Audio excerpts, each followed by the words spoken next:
Hey guys, welcome back to the channel. आज हम बात करने वाले हैं इंग्लिश लिटरेचर की एक ऐसी कहानी के बारे में जो सदियों पुरानी है, पर इसका मैसेज आज के टाइम पर भी बिल्कुल फिट बैठता है। हम बात कर रहे हैं जॉफ्री चौसर की मशहूर द कैंटरबरी टेल्स के एक हिस्से की, जिसका नाम है the wife of Bath tale. ये कहानी बात करती है मैरिज, विमेंस ऑथोरिटी और रिस्पेक्ट के बारे में। तो चलिए बिना किसी देरी के शुरू करते हैं।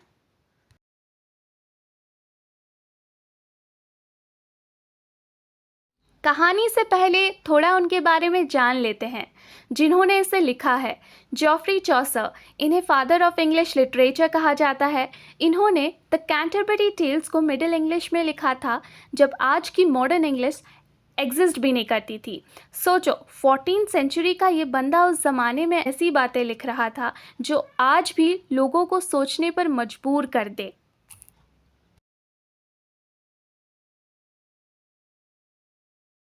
स्टोरी के बैकग्राउंड की बात करें तो ये हमें ले जाती है किंग अर्थर के कोर्ट में। वही मिडिएवल ब्रिटेन का ज़माना, जहाँ बड़े बड़े महल थे, बहादुर नाइट्स थे, क्वींस थी और हाँ, थोड़ी सी मैजिक और परियां भी थी।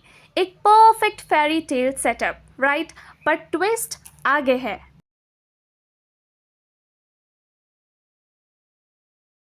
ये कहानी लेट 14th सेंचुरी में लिखी गई थी। चौसर ने इसमें पुराने अर्थरियन लीजेंड्स, किंग अर्थर की कहानियों का मज़ा लिया और उसे ब्लेंड किया उस ज़माने के सबसे बड़े सवाल से कि आखिर मैरिज और जेंडर रोल्स कैसे होने चाहिए।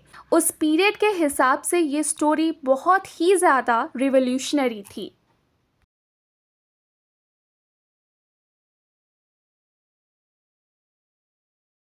चलिए पहले हमारे मेन कैरेक्टर से मिलते हैं।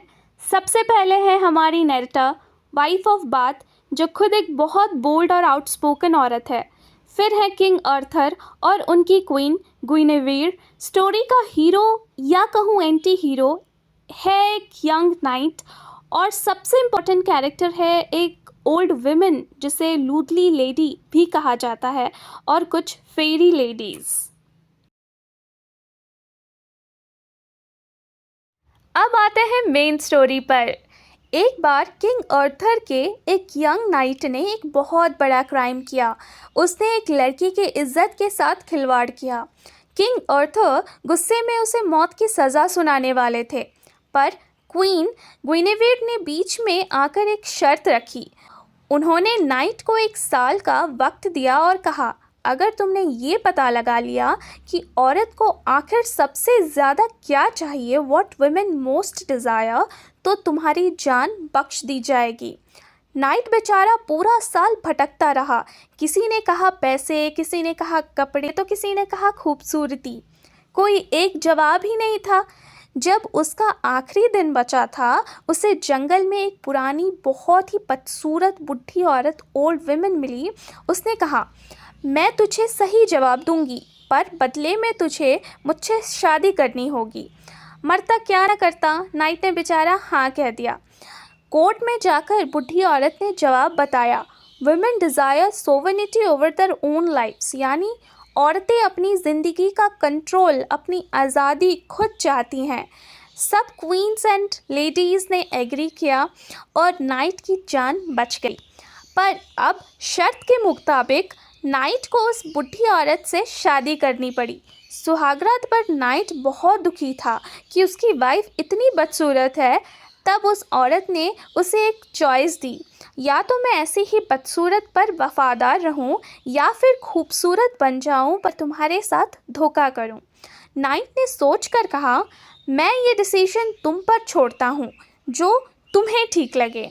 जैसे ही नाइट ने उसे अपनी लाइफ का डिसीजन लेने की सोवरेनिटी, आज़ादी दी, वो बुढ़ी औरत एक बेहद खूबसूरत और यंग लड़की में बदल गई। उसने नाइट के इस रिस्पेक्ट और ह्यूमिलिटी के लिए उसे ये रिवॉर्ड दिया और दोनों खुशी खुशी रहने लगे।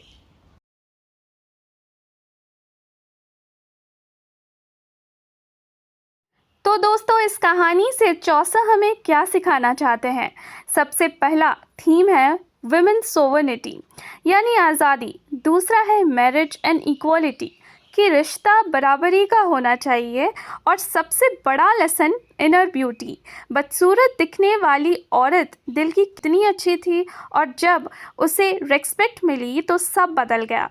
ये स्टोरी जस्टिस और ट्रांसफॉर्मेशन की एक बेहतरीन मिसाल है।